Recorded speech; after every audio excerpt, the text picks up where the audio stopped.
beautiful Wednesday morning.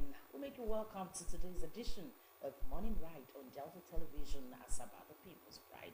Morning Ride is a flagship program that will bring you information, education, and entertainment, infotainment put together in one package for you. Today is Wednesday, the 16th day of October 2024. We welcome you on behalf of board, management, and staff of Delta Broadcasting Service, GBS Asaba. My name is Onome Iyarowe. I'm your host this morning, working alongside Blessing Nusiagbada. Good morning. Good morning to you. Good morning, dear viewer. Thank you so much for joining us this Wednesday morning. Yeah. It's always an honor to be here on Wednesday morning. Always an honor because we have loads of information, education, and entertainment for you right here. And so we'll be starting with our very first street talk. You know, around us in the world today, not just in Nigeria, anywhere in the world, all parts, a lot's happening. Just recently, just yesterday or a few days ago, there were riots in the United Kingdom and they were protesting about Yoruba land, creation of Yoruba country, not even Yoruba state right now. They want a country for themselves. There is something really going on everywhere in the part of the world, always something happening. And so on Street Talk this morning, we just bring one of such issues to your doorstep so you can see exactly what is going on and how you can rearrange yourself and just fit into the society with ease. Well, and after Street Talk, we'll bring you paper headlines this morning. We'll get to know more about what's happening in the world, but what's happening in Nigeria majorly. We'll check different newspapers this morning, read out the headlines and analyze them. Of course, we'll read out the headlines and look at the analysis with our analyst when he joins us here. And you know what? Today, being the 16th day of October 2024, is being celebrated globally as World Food Day. Remember, it's an annual celebration that targets and talks to the hearts of men about food. And this year, the theme for the celebration is Right to Foods for a Better Life and a Better Future. And then we begin to ask, Blessing, how much of food do we have in a nation like Nigeria? Why are there hungry people? Why are there so many people who are into farming but can't get the right tools, the right mechanized way to farm and to do what they're doing? And then, of course, we look at issues around insecurity, the problems of farmers and headers clash and all of that. Well, World Food Day, however you say it, Nigerians are moving on paths. It's significant, yes, it's significant to know that as much as Nigerians are moving on, things have to be addressed drastically and effectively so that things really change for the better, because the way things are right now, no, it's not a good thing for Nigeria. Yes, you know, the United Nations actually created this day, October 16, as World Food Day, so it can create awareness about hunger in the world. And looking at our country, Nigeria, it is very, very frustrating what is happening right now. Nigerians are, like you said, Nigerians are moving forward, but I keep asking for how long? How long? Just on Saturday, the Poultry Association of Nigeria said the prices of egg will get to 10,000 naira before December. And the thing is, Nigerians will buy. If nothing happens. If nothing happens, yes, because the price of feed are coming to. Egg used to be very affordable those days. Yes. It's the cheapest form of protein. Imagine some of us in our families, when you have a pot of soup or a pot of stew, there is no meat or there's no fish anymore. You just get eggs, so everybody's eating and everybody's happy. But these days, it's not like that anymore. From about 700 naira a crate to 1,000 to 1,005 to where it is right now, about 5,500. It's a terrible thing. So imagine that egg can be that expensive now. Well, bags of rice. I doubt how many Nigerians will be able to afford bags of rice during the Christmas period.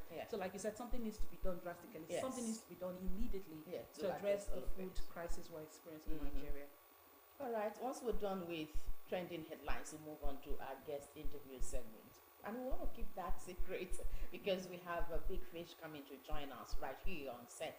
Is the number one something. We don't want to let the cat out of the bag, but it's going to be here to talk to us about something that concerns you and I, the civil service in Nigeria, civil service in Delta State particularly. You want to find out who that guest is, then you stay with us right here on Morning Ride. Yes, we want to talk about the working class generally and how things are for them. Yes, how they're coping under this present economic situation. We want to know, hear from the big fish when he comes on set, really. Okay, and of course, we'll take on safety tips. We always encourage us to stay safe wherever we are, whatever we do. Safety is preached right here on Morning Ride Wednesday's edition. Well, this and more we have for you this Wednesday right here on midweek's edition of Morning Ride on Delta Television Asaba, the People's Pride. And so, from one feature to the other, ensure to have a very good time with us right here. Street Talk is next. Please join us.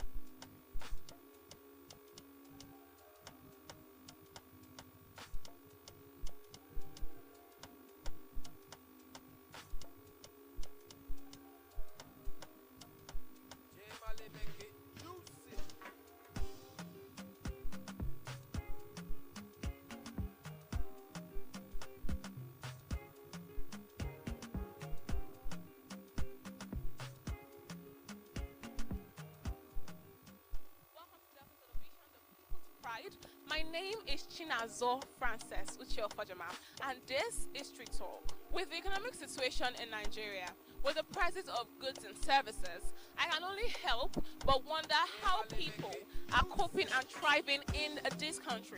So we are here on the street to find out how you are thriving.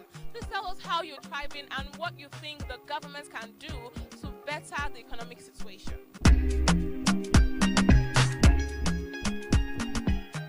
How are you coping now in Nigeria with this economic situation? I say they survive. Oh man, it have not been easy. Okay. If I start from Genesis, I get to Revelation, it have been how, just like myself now, I'm not self-employed, it's because of the hardship in Nigeria now, one have to engage in several things. Like I once have people that is working for me, but it have not been easy because of the way the situation is now. I can't even pay them. Even I have to, look for another alternative. I'm running POS to tell you how tough things are in this country. You don't need to fold hand. Most places I put protection, they've not been calling. You can't fold hand. Look at now. Can you imagine a half pint of Gary is getting to 2,000 naira? Now, a cup of beans that they beg people to eat. Oh gosh, I don't even want to start, So what do you think government can do to help us? They should, first of all, government should provide security. The farmers now, they can't go to farm. There's insecurity everywhere. People are scared. By the time government provides security here in this country, farmers will go back to farm. You will see things, prices of things will start dropping. I think they should look into it and do something. All right, thank you very much. How are you coping and surviving in Nigeria right now? By the special grace of God, well, we don't depend on the government. Yeah, we are surviving through our handworks and doing our best to meet up with the economy. Though it's not easy for the poor masses. When you say doing your best to meet up with the economy, because the economy has changed, so what has changed for you? Many things changed, most especially the price of commodities in the market, and most especially in this Asaba, I will start from the rentage, the housing stores, everything is on increments now. So we are trying our best to try as much as possible to fit into. So do you now have more sources of income? What's different? You now eat, maybe you used to eat 3 times before. Now you eat once. What's different so that you can, so you can survive, because man must survive. So what's different? Yeah, like me, I don't know of others. I still maintain my 3 square meters. Yeah, yeah, you. What are you? Odogu. I'm a chef, I cook, so the way person they work in a shop, so probably I do my cooking stuff and I must chop. You make more money. Yeah. So do you have more sources of income now? No, currently I'm just doing my cooking stuff. Okay, so what do you think government can do to better the economy, to help us? We will start from the masses because most of the things happening now is we the masses, we are the one causing it. Na man they do man. Yeah, na man they do man because if you go to the market now, what you bought last week 300 now, they will tell you 500. Well, it's not their fault though. Yeah, when you ask them, they will tell you is Tinubu is Tinubu. Tinubu is not the one causing it. We the masses, we are the one causing most of the problems we have. And for we to solve the economics in this country, we have to deal with ourselves before going to the government. So when we deal with ourselves, we know that the next thing is to deal with the government. Yeah. So let's start with ourselves first. Yeah. All right, thank you very much. Have a great day. How are you coping and thriving in Nigeria right now? In fact, it's not easy because if you look at the economy very well, you see that the cost of goods and services are on the increase on a daily basis, and as such, we find it very difficult to maintain our meal. Like those that are taking their meal morning, afternoon, evening. This time, because of the present increase or inflation, you see that they are not taking morning, they'll skip afternoon, then take evening. And as such, the children, there is one adage that says, in every belly face, which means that after taking the morning meal, the rest one is left for the children for that afternoon. Anyway, they find themselves, they will take whatever they can take. Then in the evening, before they go to bed, they will take the meal at home. And as such, this is affecting their careers. Because some of these children who are not mature enough to go into a relationship, you see that because of the present circumstance of the society, they are going into a relationship, they are even taking in unwanted pregnancy, and so many devices, so many vices are coming up every day. And indeed, this is yes, as a means of survival, and this is indeed affecting the society, their career, and even their future. So what do you think the government can do to better this situation? Like when this issue of cost increase came up, the government went into increase of salary. And this increase of salary, if you look into it critically, it is not the way forward in this country. What we want in this country, if I may suggest, and if the government will hear me, number one is to reduce the cost of price, the cost of fuel. If the cost of fuel is reduced, it means that every section of the economy will fall down in terms of price, because whatever you buy as a businessman or businesswoman, you must move them from one end to another. In the course of that, you are paying for transportation, and when the transport is high, the cost of goods will be high. So it's the fuel. Yes, the fuel, that's number one. Then number two is the opening of border.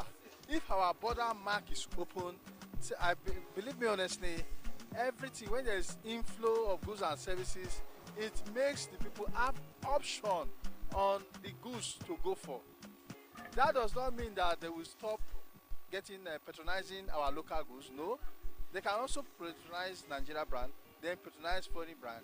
But in that case, the competition will be high, and people will see means of living again, and they will see the hope of living again.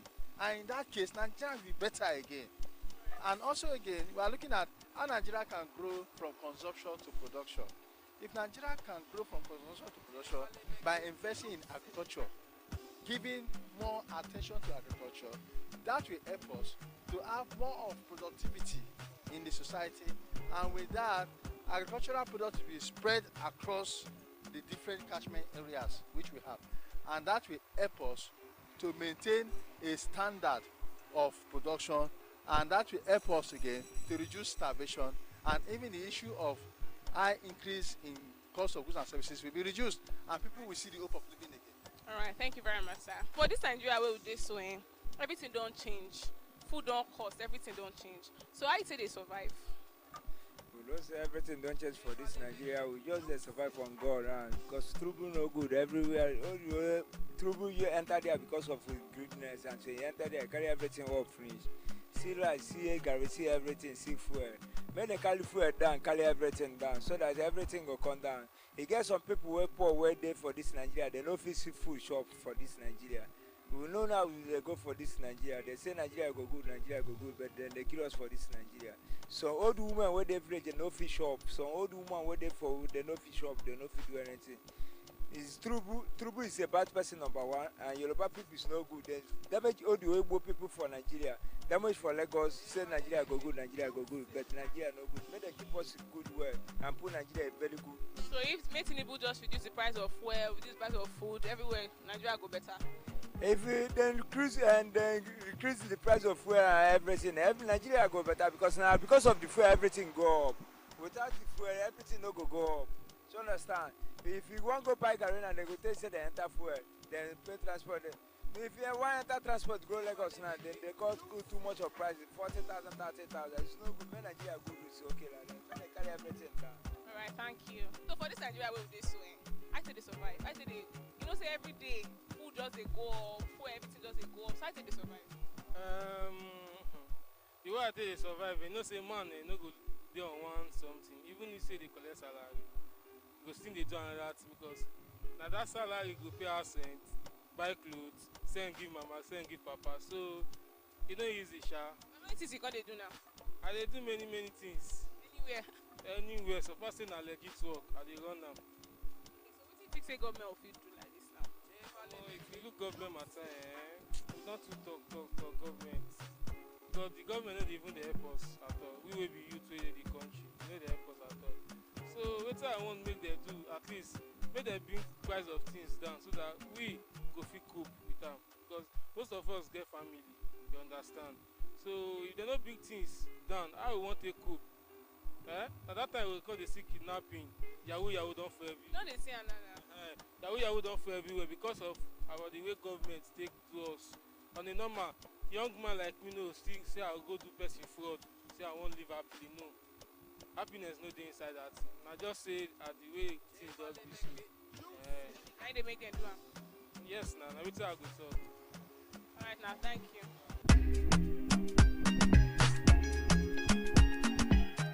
Are you coping in Nigeria right now? To be honest, I'm actually coping by God's grace. That's it. So you are coping by God's grace. Yes. Okay. So where has God's grace taken you to? What's different? At least I know that there is a huge difference from the previous states than now. But the other thing is that the way things are going right now, it's not really easy. I won't lie, but if you start sitting down and saying, okay, because of this, you will not really do something. So you just have to keep upping your game and do something that will make you survive and all. So what do you do now? You work how many jobs? Actually, I work 2 jobs, yes. But one is remoted job and the other one I'm actually a teacher. That's interesting. Oh, physics. That's interesting. Pretty girls love math. So, what do you think the government can do to better the situation? To me, even though I say anything concerning that, they literally don't do anything. That's Please still say something. Just say something. That's true, because sometimes I was talking with my friends and when we were talking about some things for things to really be fine, but we see that if there is actually light, then things are going to be very, very, very perfect. But now there's nothing they can do about giving us a standard and stable light. Because if there's light, some persons don't have to get fuel and to do their business and run some certain things. But them, they won't consider that because if they say if there is constant light, there's no way they are going to run their business, generator business and some other things. So that's greed totally. So even though we say this, it's not going to happen. So well, at least we will never stop speaking about it. So government should try to improve the lights condition. We will never stop speaking about it. We will keep on trying. So thank you very much. Coping in Nigeria right now. Like it is right now, the economy of the country is affecting everybody seriously. It's affecting the youth especially because some youth don't have job, while some do mere job to survive. Before things were cheap, life was easy, but now everything is so high and cost. Everything is times two. Imagine a bucket of Gary 5,000 naira in some places. Not 5,000. Yes, bucket of Gary is 5,000 naira. So the thing is really, really affecting the poor people in the country who cannot afford it. So we plead that the government should make a change. They should make a change by bringing down the cost of price of things and bring back fuel subsidy so that things will be better for all of us. I want you now to speak to people that are actually, many of us are struggling, let's be honest. But at the same time, some people are still doing so well. Because I believe you're doing, look at your skin is glowing. Her skin, flawless. So how do you manage to keep your skin flawless like this? So what's it that you're doing differently? Do you now have, maybe, do you have more sources of income? Do you now take like more jobs that you did not consider possible before? What's different for you? Yes, I do more jobs more than I do before. I go out there and search for more jobs. I do any job to survive. I don't keep to one single job because if I do, hungry will kill me. So I go search for more jobs, get myself busy, search for more funds to help. If not, hungry will buy somebody. All right, thank you. Thank you so much. How are you coping in Nigeria right now? Okay, I'm coping very fine and well, thank God, but the situation is not really pleasant, and we're just trying to manage. Be very fine. You're not struggling. Of course, for me personally, I will not really say I'm struggling because, like I said, not everything in the river is drowning. Some things are also swimming. Seeing Wow. You opportunity. You gotta give me the, show me the way. All right. Show me the way. So what's different for you now? Do you maybe now have more sources of income? Do you now say eat like twice in a day and like leave one out of it? Do you cook by yourself instead of eating out? So what's different? Because something has to change. Yeah, of course. What changed was that I knew that I cannot change the situation of the country right now by just complaining. All right, everything is going up, the incomes are going up, and the rest of them. So all I needed to do was look for how to better my income. All right, so they say what money cannot buy, more money will buy. Yes, energy, I love it. So what do you think government can do? All right, so for me personally, I'm not a politician, but I know maybe they can find a way to reduce the price of things. If there's a way they can find a way to reduce the price of things so that at least the common man can be able to afford some things like the fuel price, and there's always a hike of a lot of commodities in the market. Right? So reducing the price is the way. All right. One of the ways at this. Okay. Thank you very much. How are you coping with Nigeria's situation, the economic situation of Nigeria? How are you surviving and thriving? Anyway, if you ask me about the economy of Nigeria right now, what I would say is that for me, even if I was passing through it a little better some 3-5 years ago, presently now, I must tell you the truth, that it has not been easy as a mom, taking care of cheery boys at home, feeding, like you telling me about feeding 3 times way back. But presently, you want to do the 101 kind of feeding, like you having a 3 square meal, and it becomes tough on family. You having the relationship with your children peacefully years back. Right now, everybody are just trying to be on their own. So the economy right now is truly telling on everybody, because if me having a smaller family is feeling this heat, then I want to wonder those having little children who they feed almost every time. How do they cope? So for me, I must tell you, it has not been easy, but thank God the gift of life is not something we buy. If not, it would have been real hard. Yeah, so what do you think government can do to just make everything better? What do you think can be done? What I think the government should do at this point is beating the barrier in between this political stuff. Like when you have, before the governor came into seat, there was something we have like the APC, the PDP. Now that the governor is on seat, he should please, as the father of Delta State, see Deltans as one body. That thing, that political party divide in humanity, he should please try to look at it at this point and see that at this point of being the father and the governor of the state, let's work as one. Let's work to achieve great goals. So this political enmity cost everywhere. The governor should please at this point look into it and see that Deltans are better than political parties and campaign. that we've done in the last 1 year. He's into office 1 year now. We still wish him in the next 7 years or the first 4 years that he should please gather Deltans and see how we work to make the state a better place for everybody to stay. Right, thank you very much, Ma.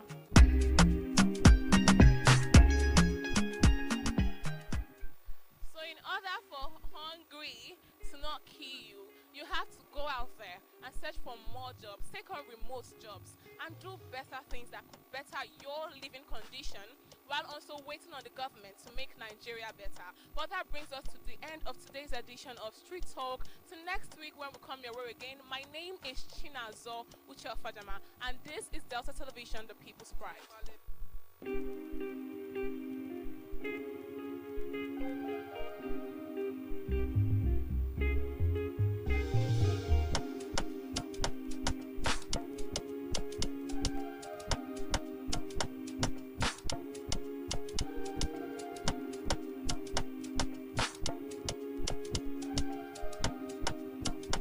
J-Mali make it juicy.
Efe, you see, maintaining peace and security in Delta State remains a priority for the Governor Oberewori-led administration. It's clear for everyone to see that the Governor Sheriff-led administration is focused on promoting the well-being of all Deltans. Did you know that the Delta State Contributory Health Insurance Scheme currently caters to over 1,995,816 enrollees? My God, no wonder Dr. Ifeanyi Oswaza is said that Governor Sheriff is staying committed to delivering the more agenda to Deltans. Yes, you can say that again. Are you aware that Governor Sheriff Oberewori's administration has also taken significant steps to ease land acquisition as a strategy to mitigate Nigerians' housing deficits? Governor Sheriff, very impressive.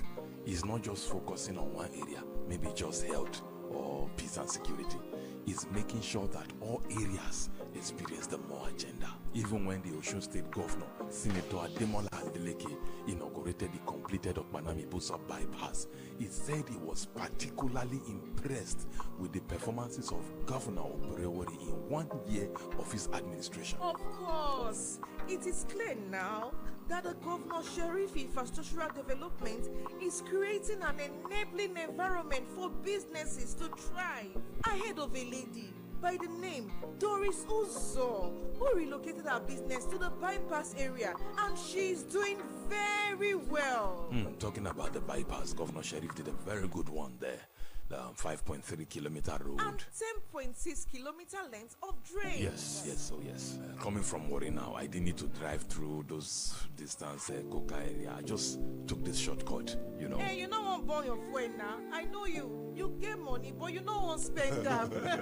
Governor Sheriff don't do road. Make I still waste fuel. Not be your fault. Now Sheriff will do road for you. You don't see how now. Governor Sheriff putting smiles on the faces of Deltans. So we are very happy because our government is working so hard. New Sheriff in town. He's doing very, very well in Delta State. Brought to you by Delta State Ministry of Information.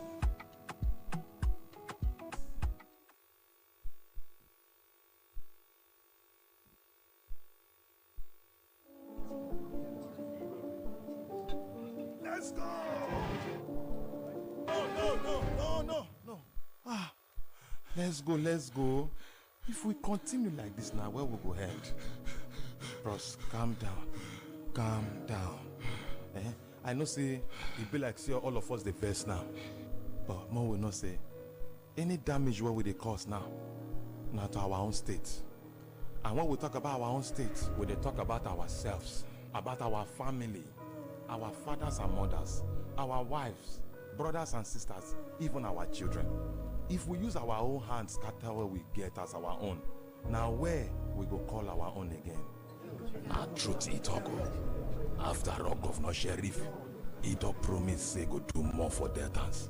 Now wait till make us come dey fight now. When see our guy they talk so, it makes sense. You see now. No be lie. We need peace today so that we go fit experience the more agenda. Meaningful development for all. But where there is no peace, there cannot be prosperity now. When they fight, they prosper. No need for the fight. Now peace and unity. Now we want. Takes peace to experience more. Together in peace and unity, we will experience the more agenda. Brought to you by Delta State Ministry of Information.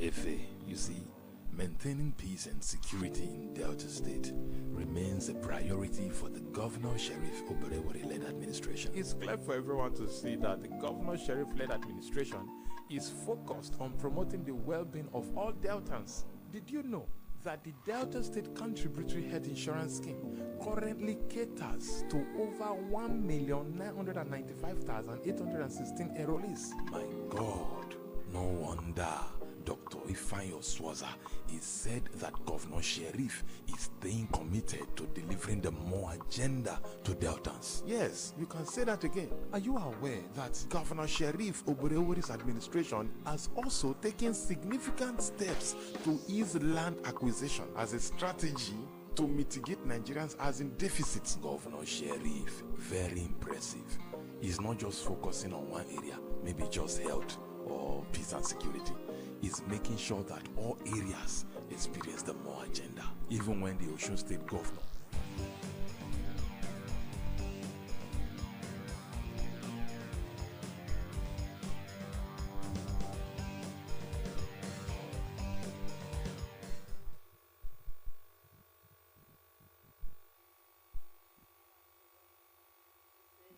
Right on Delta Television, Asaba, the People's Pride. It's time to take a look at trending headlines. And then, of course, we're joined here by our analyst, Engineer Meshach Oza. Very wonderful. So good to have you. Thank you very much. Welcome. Good morning, Engineer Meshach. Thank you so much for joining us. I feel different. It is different for us, yes. Your look this morning.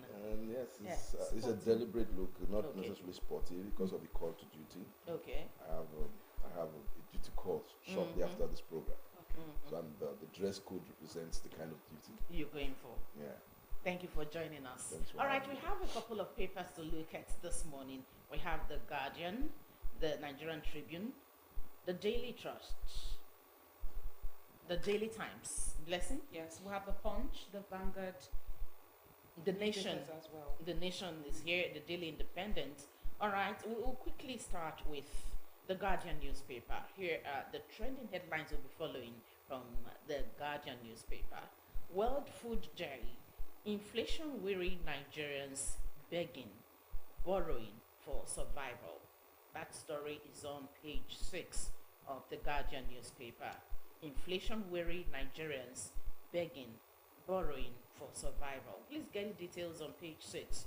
And then, of course, we have this one. It says Nigeria, others may need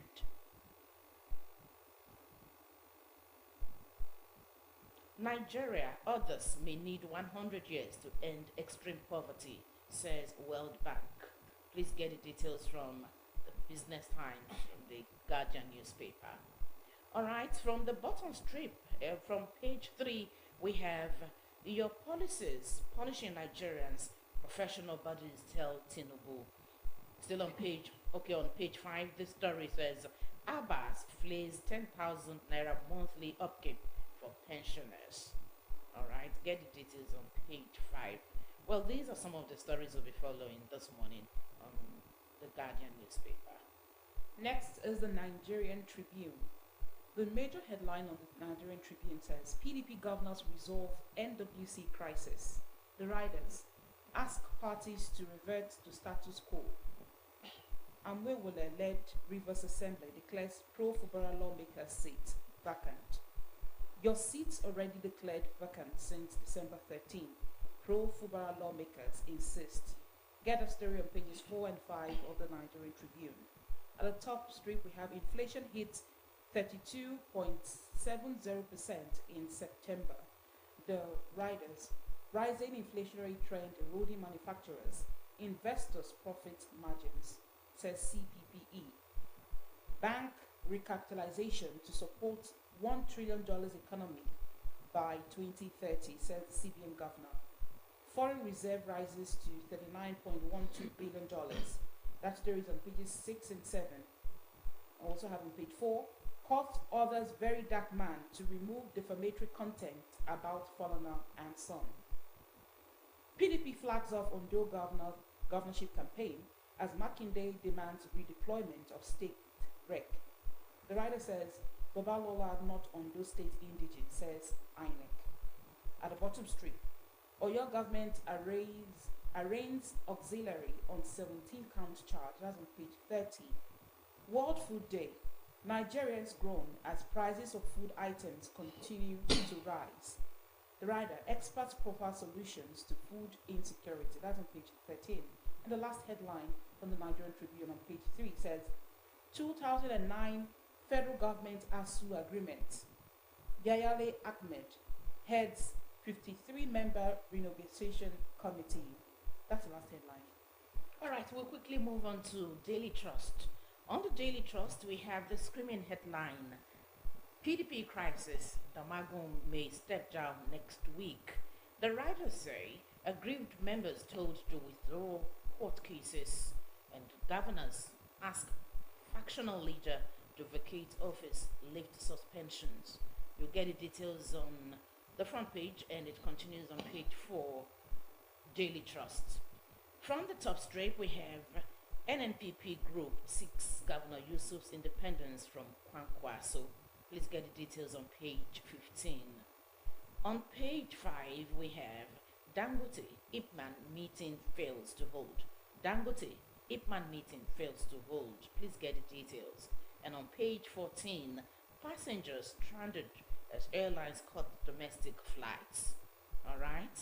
From the bottom strip, we'll look at this. Naira plunges to 1,700 naira per dollar at parallel market. All right, power grid collapses twice in 24 hours as restoration efforts fail. The details you get on page 24. Lastly, we look at this one also on page 24. Petrol price hikes push inflation to 32.7%. All right, these are the stories we're following from the Daily Trust paper. Now let's look at the Daily Times newspaper. Major headline of Daily Times. UK denies endorsing Igboho's petition on Yoruba Nation. That is on page 2. At the top mast we have NJC will not spare non-performing judges. CJN warns. PDP overcomes leadership crisis. Lifts all suspensions. That is on page 19. Empower Her Dinner. Women Affairs Ministry raises funds to empower females. That's on page 20. Disaster looms for patients as Kaduna health workers vow to continue strike. That's on page 14. Tax reforms. FIRS allays fears, says no introduction of new taxes. Get out on page 11 of the Daily Times. And at the bottom strip, we have 20 IDPs in Edo camp. 20 IDPs in Edo camp graduate as doctors, lawyers, and nurses. And then we have court bars EFCC from harassing ex-minister Bata Garawa in disputed land matter. And that's on page 6 of the Daily Times. All right, we'll quickly review There's 4 papers we looked at this morning, and so we'll make you welcome again, our analyst, Engineer Meshach Koza. All right, let's quickly see what the headlines on the Guardian newspaper are. Inflation-weary Nigerians begging, borrowing for survival. Yes, this story we can find in some of these papers. Very unfortunate situation in front of us. I mean, begging, borrowing. A lot of times, the borrowing to lending ratio right now has come down bad. Because how many people have money to give out? How many people can you borrow from? How many people can lend that money right now? I mean, there's a disparity in interest rates, so it reduces borrowing. People are suffering. People are selling out their belongings. People are selling out their certificates. And when I talk about certificates here, maybe share certificates, not academic certificates, share certificate, land certificates, and all that. People are selling everything that can bring monetary value to them because they want to live. Look at the value of the dollar to a naira, 1,700 naira to $1. What an insult on this economy. Of course, this will make the prices of goods and services increase the more. Yes, yeah. We're already struggling to survive. I called this mention this morning. I said, how much? They say the bag of cement is now 10,500. I said, why? I said, dollar. I mean, every situation is attributable to the rising cost of the dollar. And we're looking at the effect, the ripple effect of the macroeconomics indices as postulated by the dollar naira ratio, and it goes to see that every sector of the economy is affected. The transportation sector the ripple effect would go into the goods, price of foods and services basically. And look at go to the markets. Not everybody can afford. Like 70% of Nigerians cannot afford 3 square meters anymore. And the two square meters that most can afford, some people don't even seem to eat protein 3 times or 2 times a day anymore. So there's a decline in the standard of living. Yeah, if you look at the statistics here on the Guardian newspaper, one of them says Nigerians will need 150,000 naira a month to have a meal daily. It's tough. Nigerians, the greatest issue we need to understand that it's even more than that. Nigerians would need more than 150,000. You are talking of one person. A family of 4. A family of 4. There's no family. Look, no family of 4. It is God. We're surviving by the grace of God. No family of 4. If you want to logically look at 150, I give it a breakdown chronologically on how you want to truly spend it. How much is a carton of Indomie? 13,500. How much? No, that was the last time you bought. It has increased. I would count to God be the glory.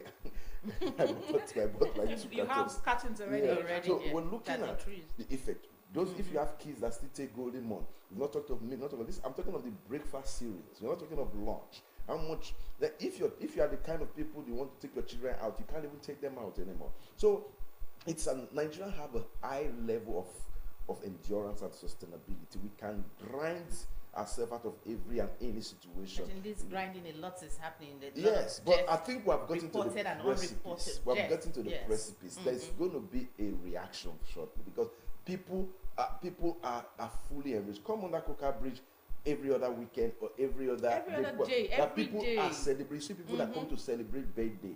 Some people just come to do giveaway.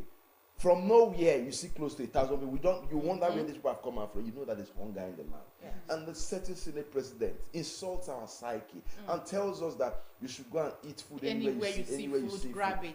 Why don't you people give us the food to eat? Anywhere you see food, who is going to grab and eat? Cook your own and let's come and grab in this in a post. Okay, well, we'll look at this other headline. 50% of fresh agricultural produce in Nigeria is lost during post-harvest stage. Well, especially as it is right now, we have a storage system in Nigeria is faulty. We don't. How many states have grain silos where you can store grains? Grains like sorghum, rice grain, beans, maize, millet, you name it. Majority of the states don't have it. And when you look at it, the cost of storage from the hinterland to the market place where you get to the wholesalers or the retailers, it takes a lot of transport trajectory, and in most cases the perishables are gone because of the state of our bad roads. And there's a lot of handicap in transporting perishables like tomatoes, pepper, tatashi, shogbo, onion from the north. Some of them stay on the road for days, not even weeks sometimes. And when it gets to the market, up to 50% of it is gotten bad. So we are looking. We need besides storage, the transportation system should be able to help the storage system. We need to look more at diversification from road transport in terms of transporting foodstuffs to rail transport, and because that is what we're used to pre-independence and a little after post-independence era. Transportation of foodstuff was done basically by the rail, and it was faster, it was more economical, and of course, some of this rail we have storage coaches that can store perishables, that can store perishables like chicken, like fish, and all that. Then so we need to use our intellectual capacities to create policies that are going to be people friendly. Because when you look at it, if you go to the market now, people are buying awara, the broken tomatoes, because you can't even afford. Most people cannot afford. Some of these restaurants you see that sell food for, that's what they buy. I must be frank with you. So the pressure is on the economy, the pressure is on the system, but most importantly, the pressure is on the retailer, the common man on the street, you and I. Yes. One headline from the Guardian newspaper on page 3: your policies punishing Nigerians. Professional bodies tell Tinubu. You see, funny enough, if Tinubu really understood, this was the same person that fought policies of governments from 1992 when it was fighting on the part of Nadeco against the military regime from the UK. A lot of things that is shying away from, he started it. He projected equity, he projected good governance, he projected fairness, he projected non-removal of subsidy, and so many other things. Now you're looking at the man that he has gotten. He didn't have a mindset. He didn't come to that I want to really rule. Are you sure about that? Yes. Let me tell you why. Let me tell you why I say it. Yes. Okay. He came to fulfill an ambition. An ambition is different from a mission. But nobody has actually said that. Nobody has confirmed that he came to fulfill an ambition. His ambition. He said it. He has said it. The kind of policies we are seeing, nobody can tell, because you will not come out to the open to tell you that. I will tell you why. Okay, let's you see, when you look at the policies that are shining out. Let's look at it objectively. The policies that he has the policies that are shining out are policies that are monopolistic. The policies are that are like a sole proprietorship policies. Policies that were brought up by just one person along his thought line or in his mood or in his vision. He just thinks about something. And now, when you're talking of economic policies, you bring economic players in the industry together. You sit down and you brainstorm. And you think that is not happening in this cabinet and amongst his... It is clear from day one. It will not just wake up and tell you subsidy is gone. That is very, very retrogressive. Okay. For you to take away subsidy, you bring in oil and gas players. You bring in the members of the banking industry, the CBN. But then his government has consistently argued that fuel subsidy had been removed even before President Tinubu took over that is lie out there. Yes. That is a lie from the people. Okay. Even and after his pronouncement, yes. After his subsidy, yes. You see, after his pronouncement, the first subsidy was removed. Was it removed? Was it really Players in the industry kept reminding us that it was not removed. Okay. And you recall vividly last week, after the prices of PMS was increased, the NNPC now came out that it is not that fuel subsidy have not finally been totally removed. So who was fooling who? You see, the major problem is lack of trust. You and I do not trust. The government does not trust you. You don't trust the government. Yes. And we more don't trust the government because this government has been premised. The government at the center, its policies have been premised on lies, and they forget some of this like that. You see, and when you have multiplicity of responsibility for one particular office, look at this media aids. This Ngelele says one thing, Bayonanuga says one thing, this other person says one thing. There's a lot of contradiction. There's a clash of interest. Okay, let's look at this story. It's trending in all of the papers this morning. Power Minister denies multiple grid collapses, blames minor trips or minor triples. You see, that is where at times some other daily say national grid collapse or collapses 24 hours, twice in 24 hours. You see, yes. The minister is saying no. It's confidence not true. with which it's not true. agents For crying out loud. That The there was confidence, a national the grid confidence collapse. with which they lie and try to garnish them, it is no certain. Nigerians have gone beyond people you can manipulate. Nigerians are some of the most intelligent people in the world. Now, when the national grid, let me tell you something. People that can be manipulated, yes, but we are the ones feeling the heat of everything. Yes, you feel. No, my anger is the lies coming to tell you the national grid did not collapse. Okay. Everybody knows the national grid collapsed. The power is now totally. It's everywhere, even in international media, everywhere. And besides that, I can have a friend that works in the power sector with the look, engineers already on site trying to reform the national grid, and I can call my friend. Engineer Nome, what's happening, man?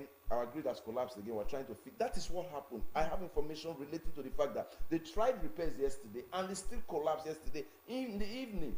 So the lies are so much. But people, because they want to protect their job, because they have found that Mr. President have come out, the media has come out to say Mr. President is going to shuffle his cabinet. So everybody tries to paint the president in good light. How is that painting the president in good light? Because they are trying to defend a lie. This is not painting the president in good light. It's not a lie. It's not.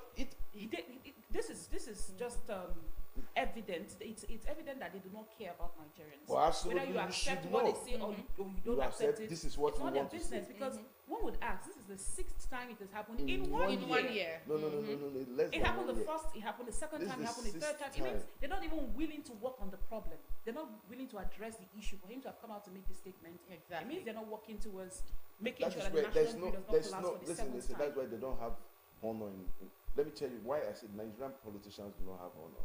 I expected as the national grid collapsed, the minister should resign immediately. Look at what happened. It doesn't happen in Nigeria. No, but look at. Let me tell you something that happened in Libya. What happened to the Super Eagles in Libya? Okay. The federation president, because of the way the Libyan government treated the Super Eagles players, he resigned the day before yesterday.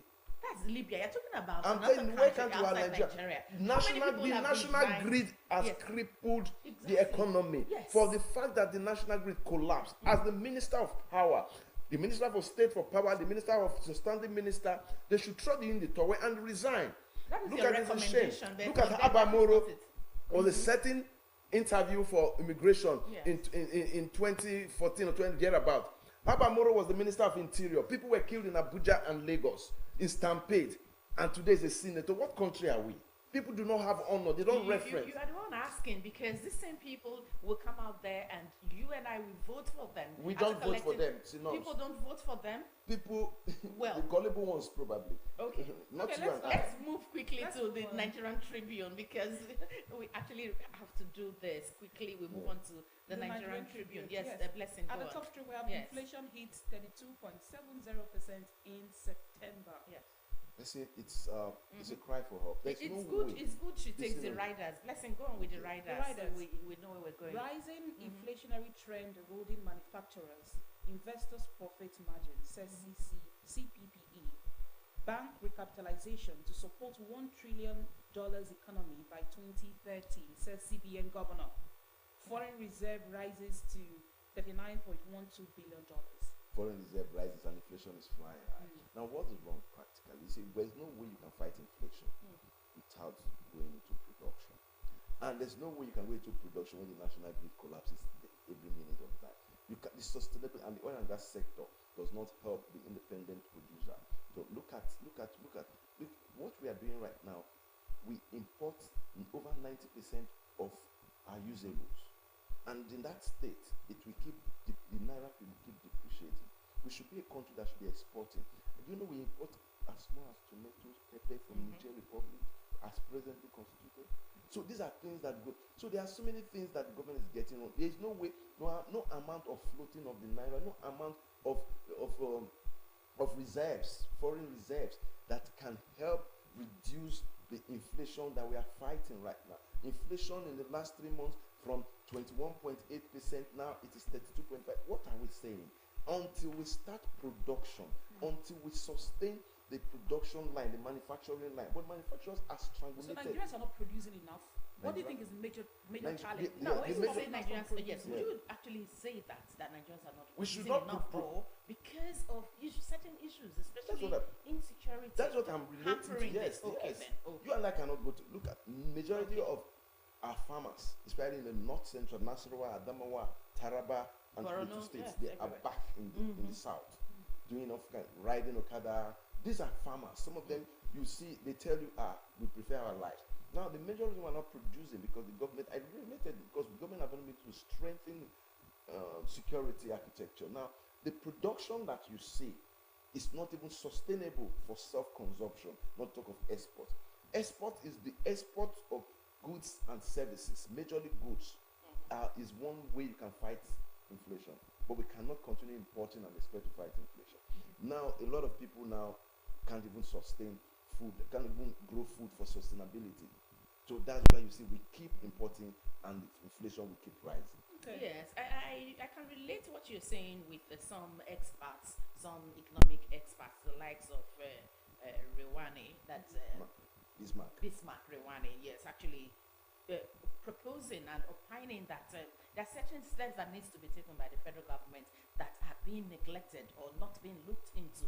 Now, with everything at every point increasing and inflation rate is rising, what could be done at this point to actually stop it? Because this is no stage of trying to nip it in the bud.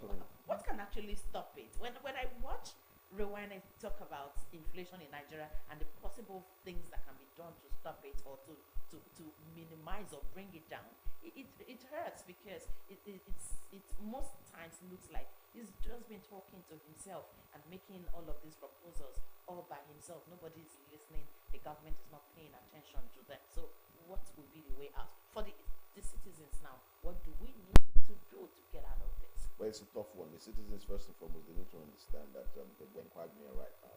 And our biggest problem are our leaders. The majority of them have mocked up the dollars. Majority of Nigerian politicians do not carry naira. They carry dollar, and that puts pressure on the naira. They're in charge of the forex markets, and when you see that's where the forex market, they've created policies that are manipulative and for manufacturers to buy dollars in the parallel market. And you see, indirectly, most of our politicians are the people that they borrow the change. So that's why inflation is the way it is right now. So I think the CBN has a role to play, a major role to play. Like I have always affirmed about production as a means out of this quagmire.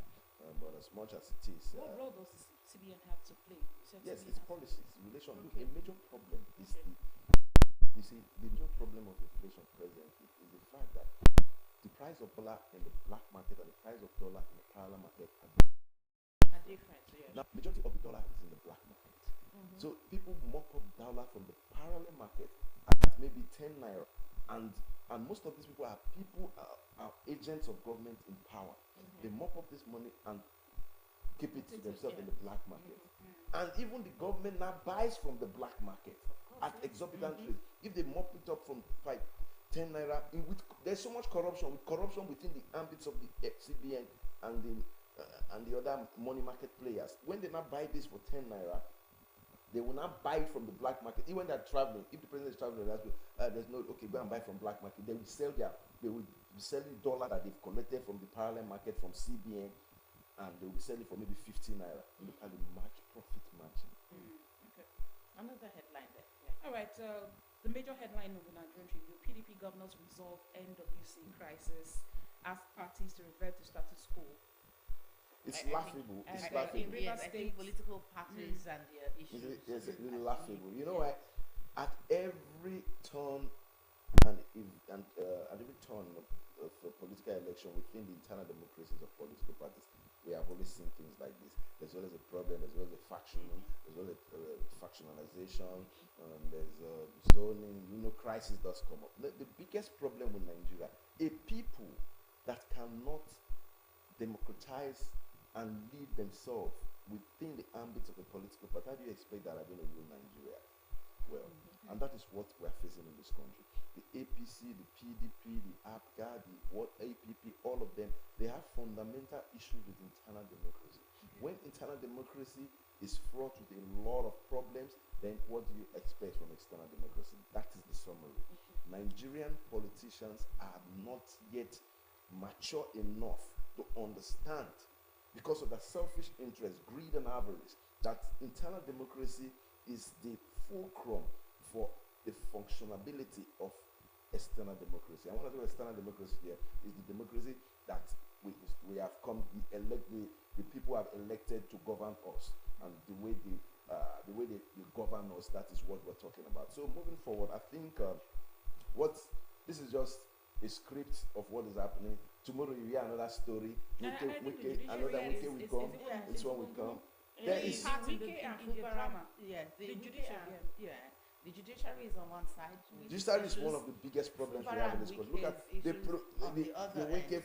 Okay, so just yesterday he presented his supplementary budgets to the Rivers State House of Assembly. That's the factional Rivers State House of Assembly, the Pro-Fubara Assembly. You know, a lot's going on in the political space, and we're asking, in all of these that are happening, what is the government actually doing? What is the government stand, or what is the president's stand? If we must even address it this way, what should be the president's stand on all of these issues? Our politicians are wicked. Our politicians are selfish. Our politicians are greedy. We have very good politicians, no doubt, very good ones. But you see, the very good ones are overshadowed by the very wicked ones, who are destined, who have seen that, who are destined to see that, yes, they will continue to assert their personalities, their over and the personality and lord over the people against popular opinion and popular wish. The big problem with Nigerian politics is majorly the issue of godfatherism. Yes, we know that, but and now when you look at what is playing out in Rivers State, I am angry and sick that people like former state governors like Odili, I don't know, Rotimi Amechi, and the past military administrators of Rivers State have not, and the elders have not sat down.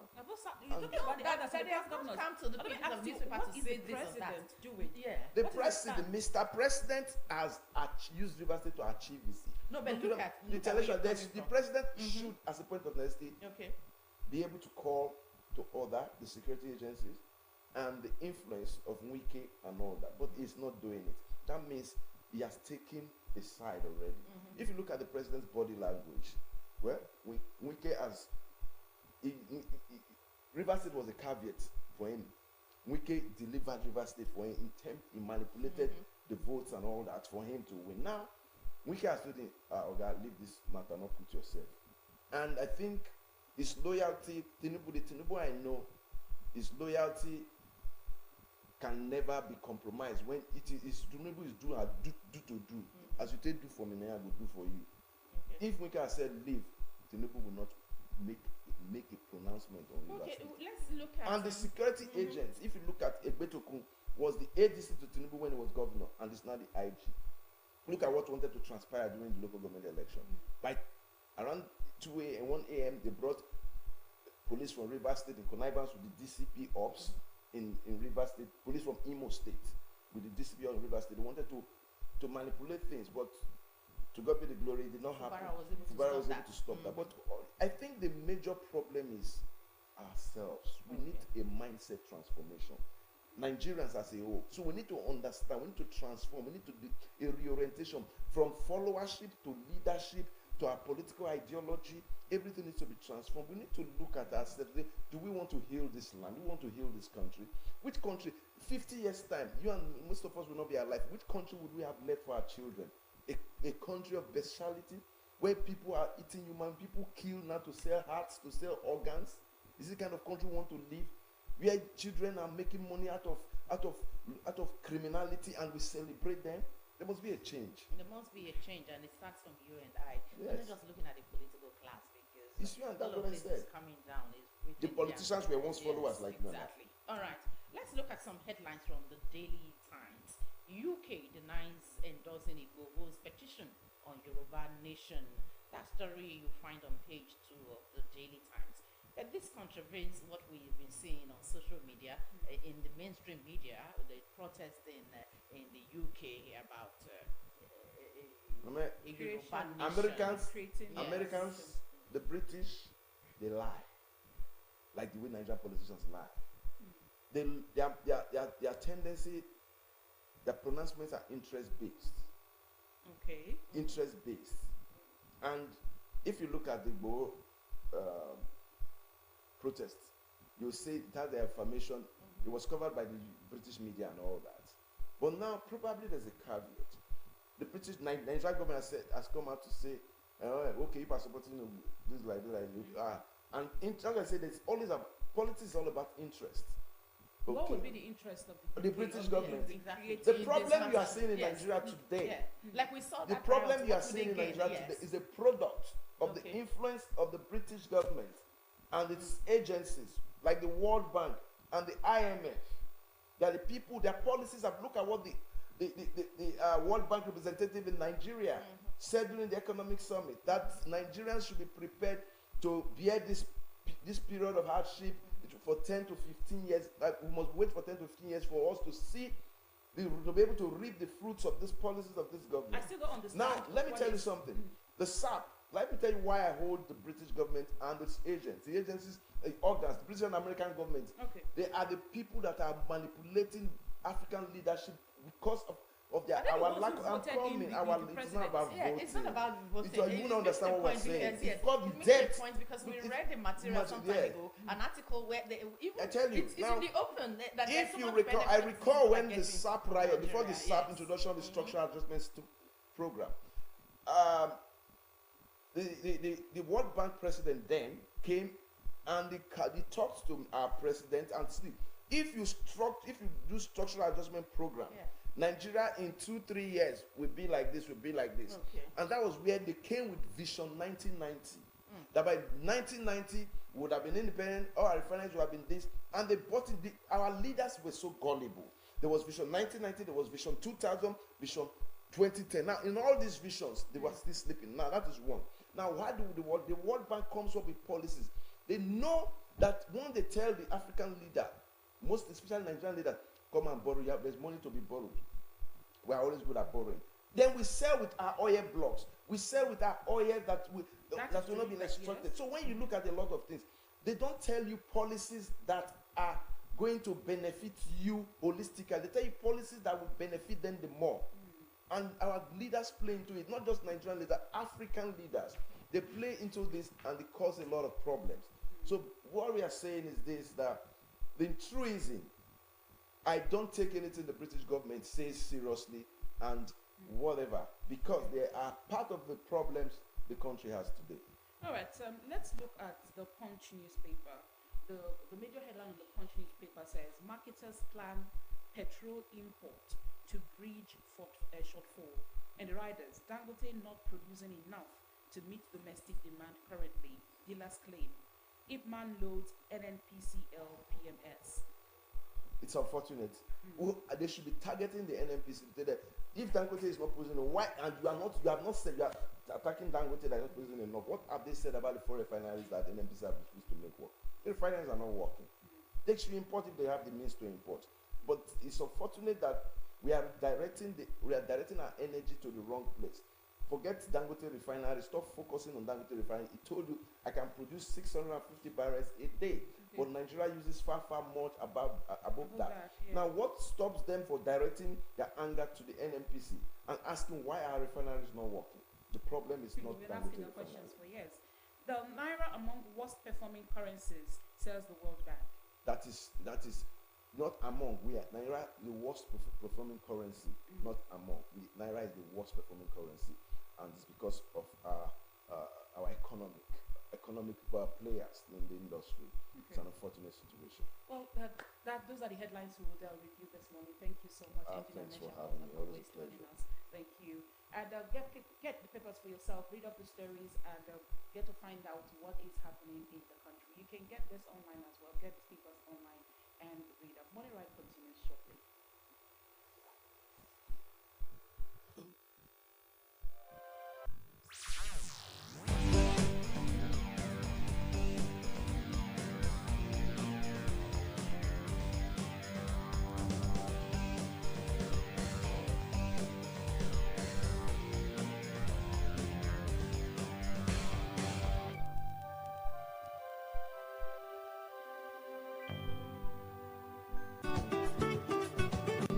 My people, una know say to chop plenty fruit and vegetable every time dey help person live long? you no go fit see anything when they give good nutrition when boku pass fruit and vegetable. Fruits and vegetables get plenty vitamins like vitamin A, B, C and E, and other minerals like magnesium, zinc, phosphorus, potassium, and folic acid. You see, food when contain vegetables and fruit, they help lower blood pressure, reduce the risk of heart disease and stroke, prevent some kind cancer, help lower cholesterol level and blood pressure, remove yamayama from your system, protect you from digestion wahala and high problem, come make your skin dey shine muke muke. E good to eat fruits and vegetables every day, and if you even get blender, you fit blend different fruit when you like together to make sweet drink when oyibo dey call smoothie. Now the Delta State Committee of Food and Nutrition and Delta State Ministry of Information now bring una this message. That first news, that first kick, that first cry, and those first moments put baby to mother's breast right away. That first yellowish milk, colostrum, has the nutrients baby needs to grow healthy, strong, and sharp.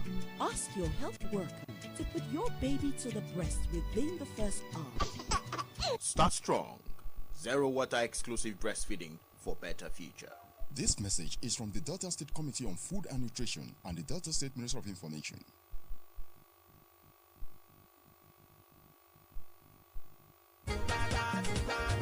It's hot.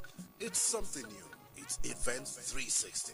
Are you a minister of the gospel, a co-proprietor, a producer, corporate body, a financial institution, small and medium enterprise, NGO, or are you interested in owning a business of your own and running it successfully? Then join us on Event 360 every Sunday at 7 p.m. on Delta Television, Channels 25. Event 360 is designed to showcase your social events as well as to advertise your goods, services and ideas from Monday to Friday, with presentation on Sunday at 7 p.m. For sponsorship, event content and participation, please call Grace on 0806 974 8133. Event 360, our platform for all-round participation. Join us.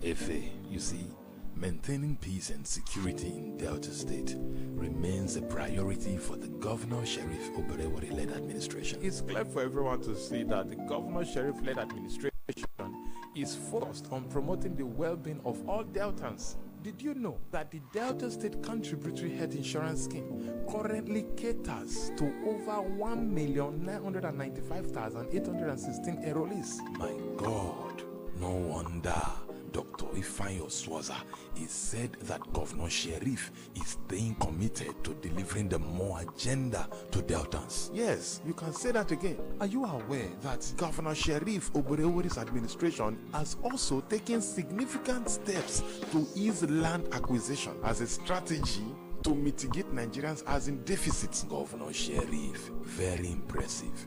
He's not just focusing on one area, maybe just health or peace and security.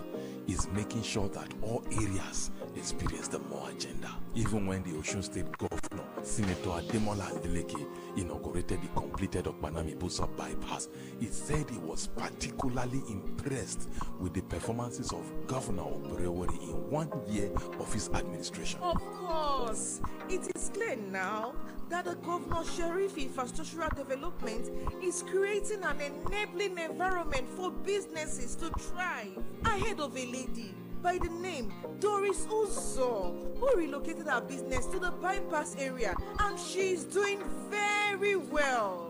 Talking about the bypass, Governor Sheriff did a very good one there. The 5.3 kilometer road and 10.6 kilometer length of drains. Yes. Coming from Wari now, I didn't need to drive through those distance Coca area. I just took this shortcut, you know. Hey, you don't want to burn your fuel now. I know you. You get money, but you don't want to spend them. Governor Sheriff don't do road. Make I still waste fuel. Don't be your fault. Now Sheriff will do road for you. You don't see how now. Governor Sheriff putting smiles on the faces of Deltans. So we are very happy because our governor is working so hard. New sheriff in town. He's doing very, very well in Delta State. Brought to you by Delta State Ministry of Information.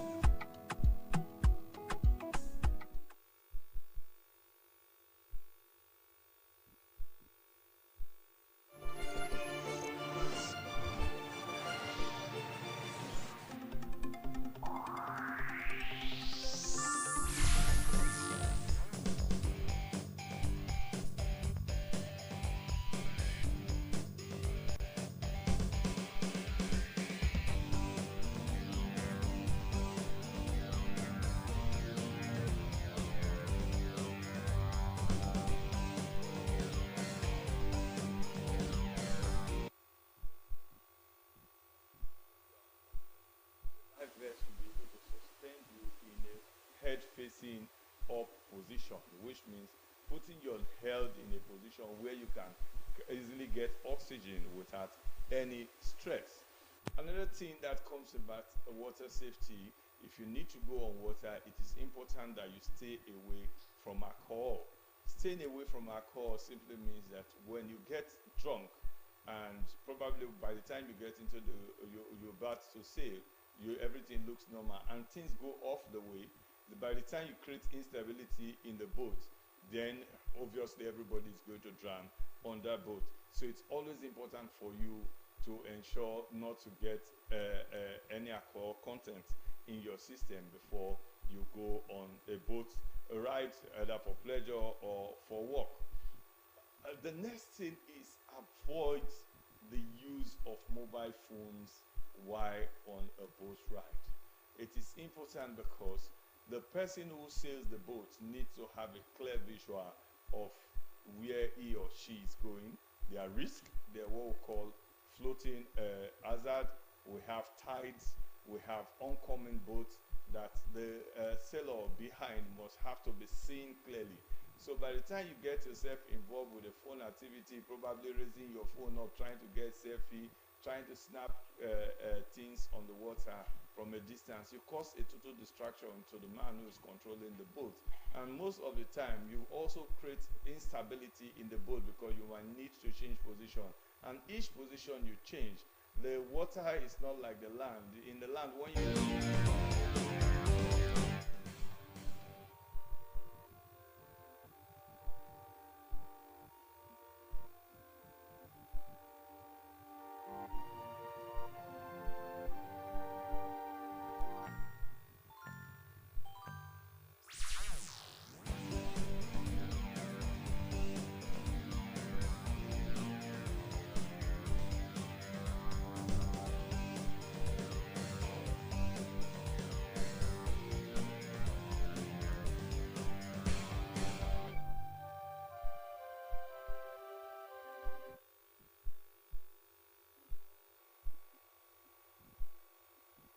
All right, we have a guest in the house, like we told you earlier, that's going to be sharing with us on the challenges or the way forward for civil servants in Delta State in particular and in Nigeria in general in economic situations like this, what the government is doing, and so many other findings from our guest this morning.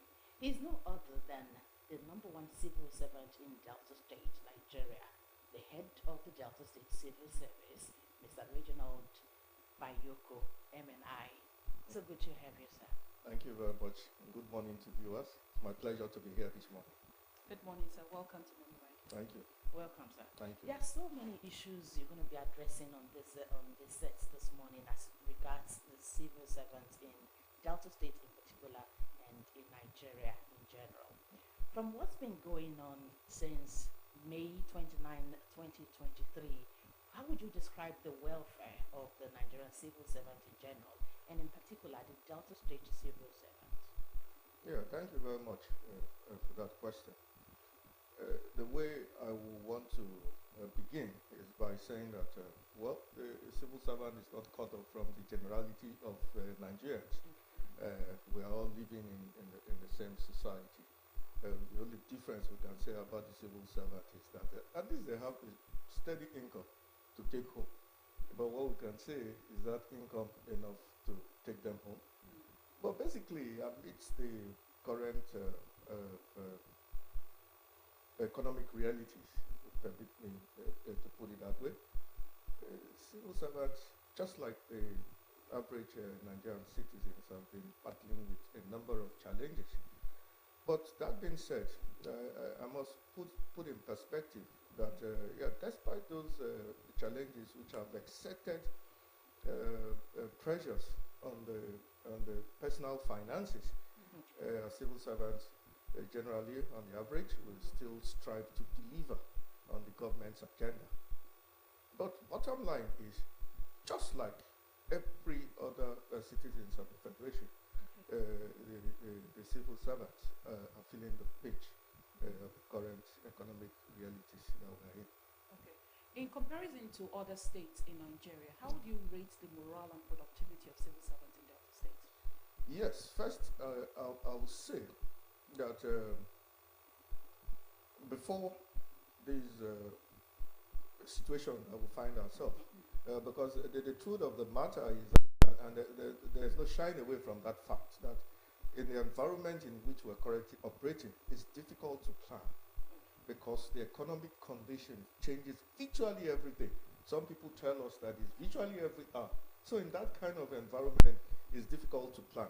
But before now, the successive governments of the state have put in place a number of measures. First, we will talk about a minimum wage that was implemented under the Buhari's administration. You know that Delta State government was among the first to implement it. And even as we speak, before this new current minimum wage regime, many states didn't really get to the old one. But Delta State was there. And even when they talk about this minimum wage came, our current governor, Sheriff Oborowore, had green-lighted his intention to pay that minimum wage. And as I speak with you, if I step out of this studio, the first meeting I'm taking today, which is chaired by the Secretary to State Government, is on finalizing the minimum wage template as it affects Delta State civil and public servant. But going back to what you said, you asked. So over the years, there have been a number of, I'll put it, welfare measures. You know, we've stated it several times that the state government was among the very few state governments that is running housing and vehicle loan scheme, and also housing renovation scheme. What this current government had done when they saw the situation was to increase the value of the loans to individuals, which is why I said it's difficult for you to plan in the current environment. Just when you think that you have done something to cushion that effect, the realities of the economic dynamics changes it. And it's not every time you can go back to the table and start doing that. Then, of course, we can talk about the constant payment of wages. Sometimes people say, is that a measure of success, if you permit me to use the language? I say, yes, it can, if you're sure. Despite that, if you're earning 10 naira and you know it's going to come on a particular date, even though you can't plan generally, at least you can plan towards the fact that you are going to get it as at when due. Okay. So that's been on, and of course too we heard about the wage award, which took on for quite a while, and although it ended, but the governor stopped it. No, didn't continue it. Let me not use the word stop, because he was waiting for the minimum wage and he didn't want those contradictions or confusion. Then of course there's also flexible working hours, where you work 3 days in a week. Two days the other week. They're all meant to help cushion the effect of the economic challenges. So when you compare it to many of the states of the Federation, I don't want to sit on that. I think you as journalists, you can find out what's happening.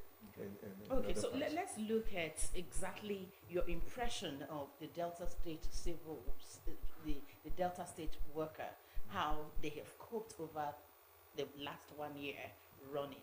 How would you describe what you've seen of civil servants in Delta State compared to what is happening in some other states of the Federation?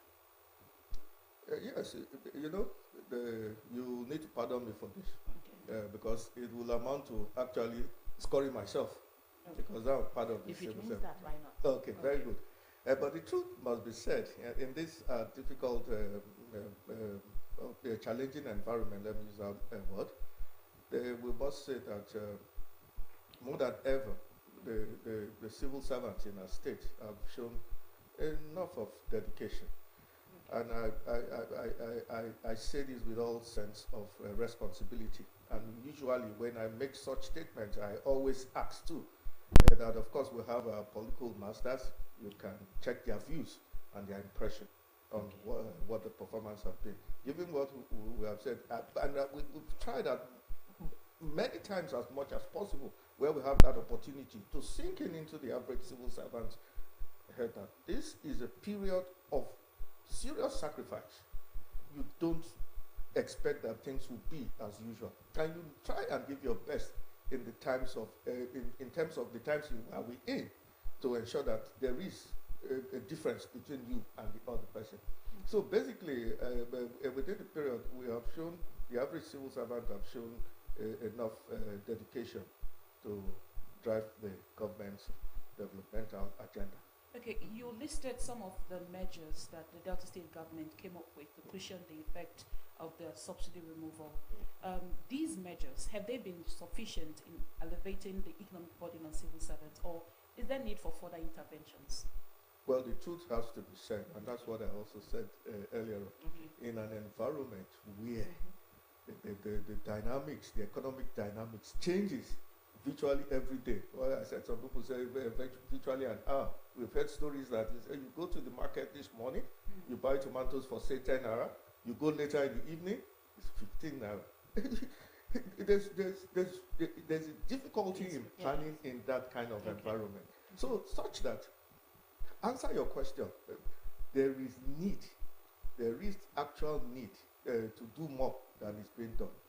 Just because the situation has been created. So what is the Delta State government doing more for the civil servant now? Oh yes, I'll, like I said now, if I step out of the studio, I'm going in for a meeting where we will finalize the issue of the minimum wage. And the governor has said from day one that whatever the federal government comes out with as minimum wage, that's what he will pay. So it's a benchmark. It's for him to decide if he's going to go beyond that. But for now, it's clear that that's the where it's at. And I also mentioned the issue of the soft loans scheme. There's nowhere under the current environment where you have a single-digit loan facility.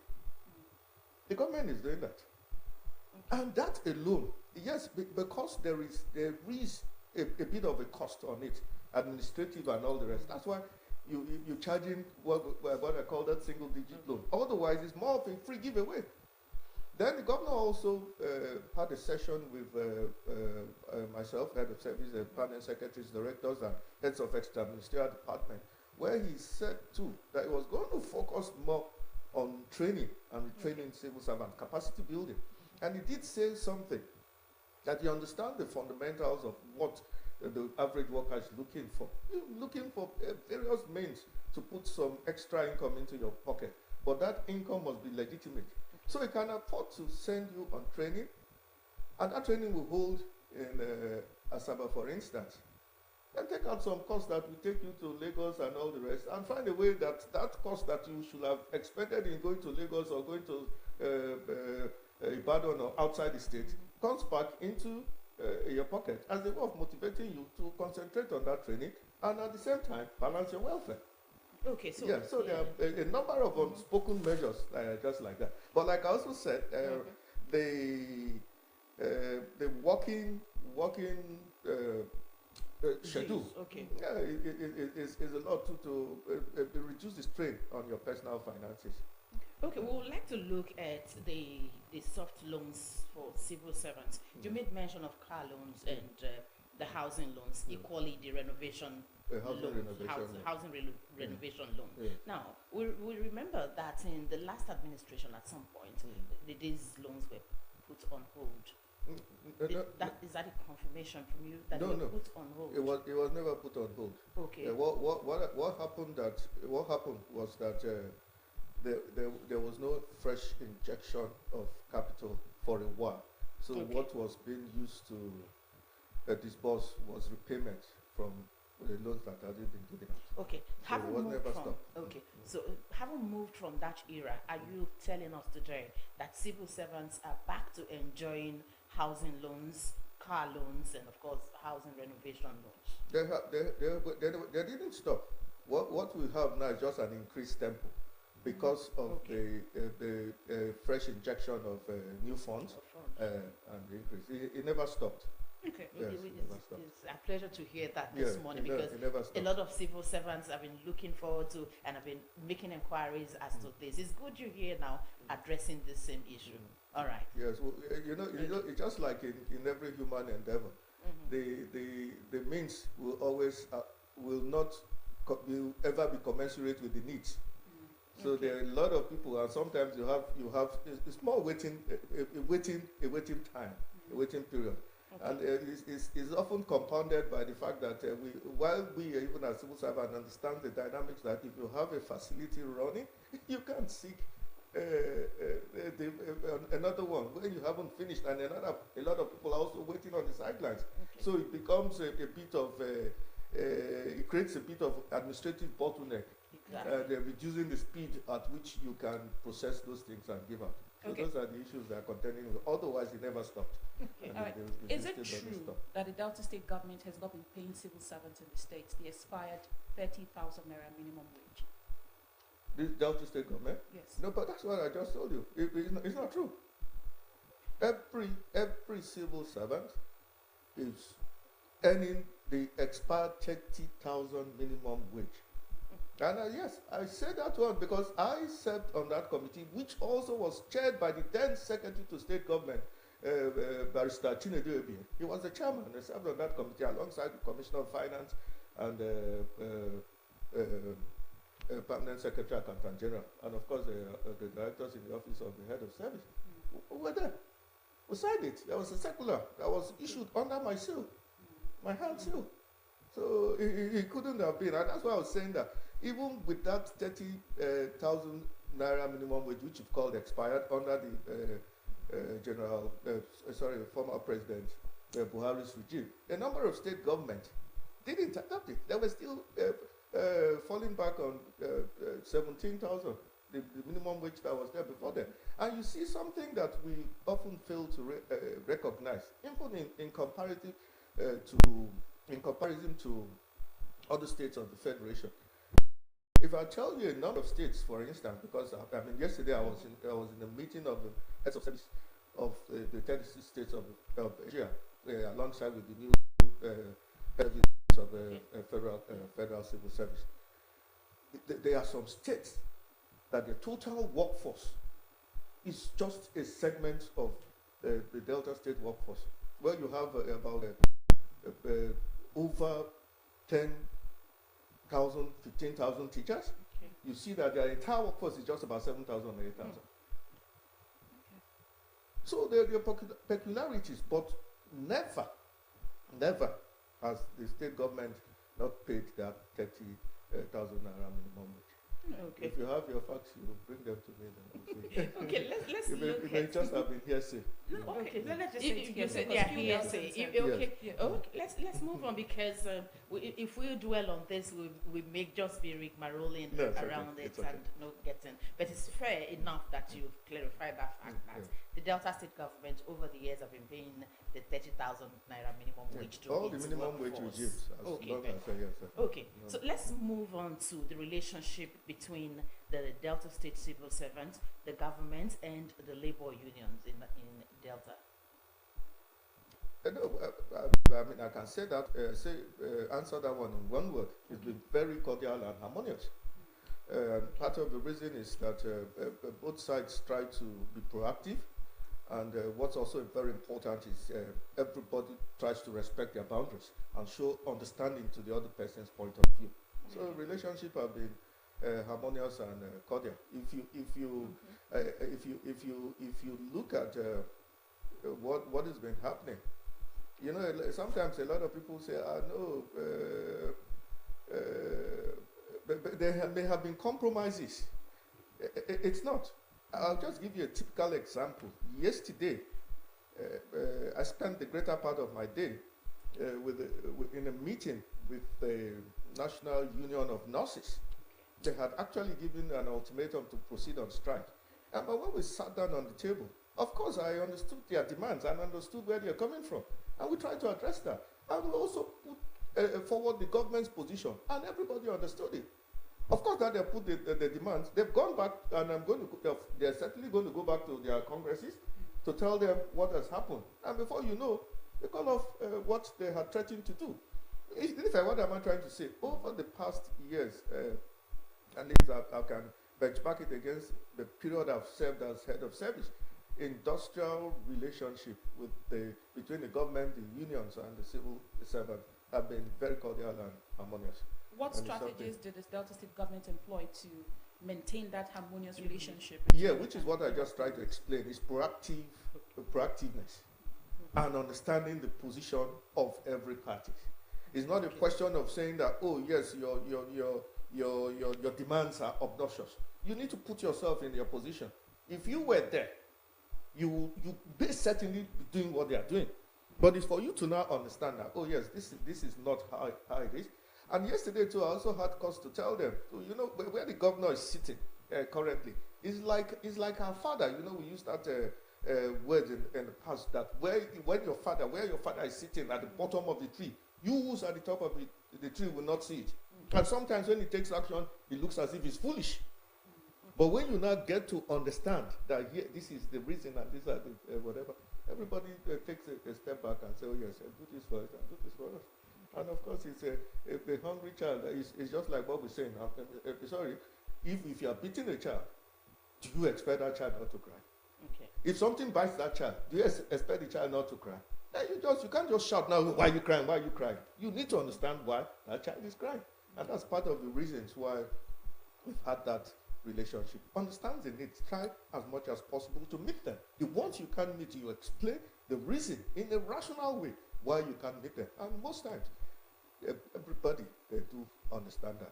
Where you see that there's a breakdown, sometimes totally, you may discover now that it has transcended the issue of the labor-government relationship. Maybe it's personal or outsider. But we've not had that challenge in the state. And by God's grace, we will continue not to have such. We hope so. Yes. All right. A lot of persons have held the opinion that government has stifled union activities, have put them in a very tight corner, given the economic situation and government's responses to the demands of labor. In Delta State, would you want to describe how exactly, or if at all it's happening in Delta State, is the state government stifling the efforts of the labor movement in Delta?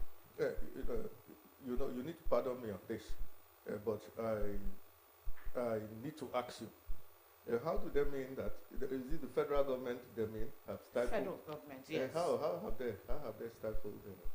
Let's say going by demands not met at the end of the day. Let's assume an industrial action has been going on, and all of a sudden the union results. Oh, let's just call off the strike, not even minding whether their demands have been met.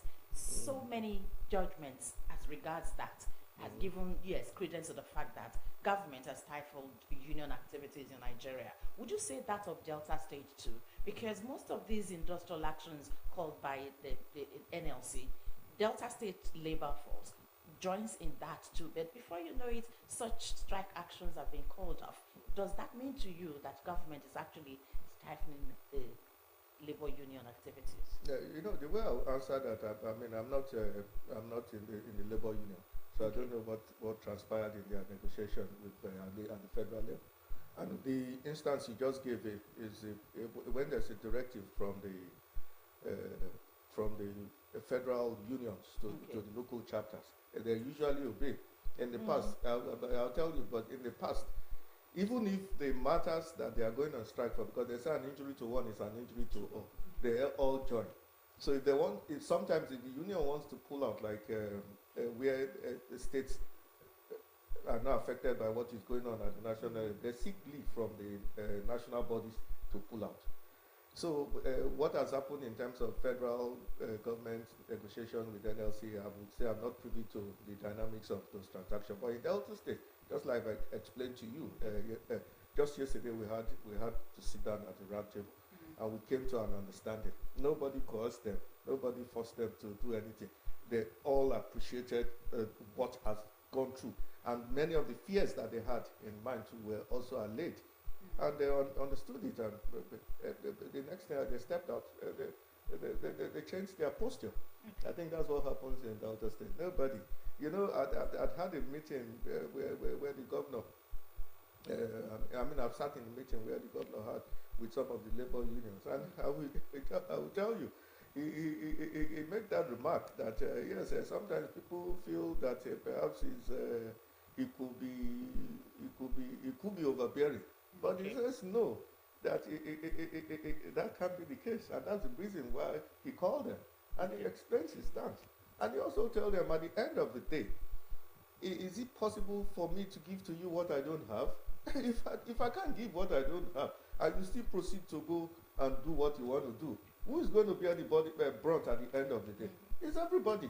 He will only take the responsibility to say, oh, you could have prevented it, but I've tried as much as possible to prevent, and you didn't listen to me to prevent. What else can I do? So basically, it's understanding, no crippling. Okay.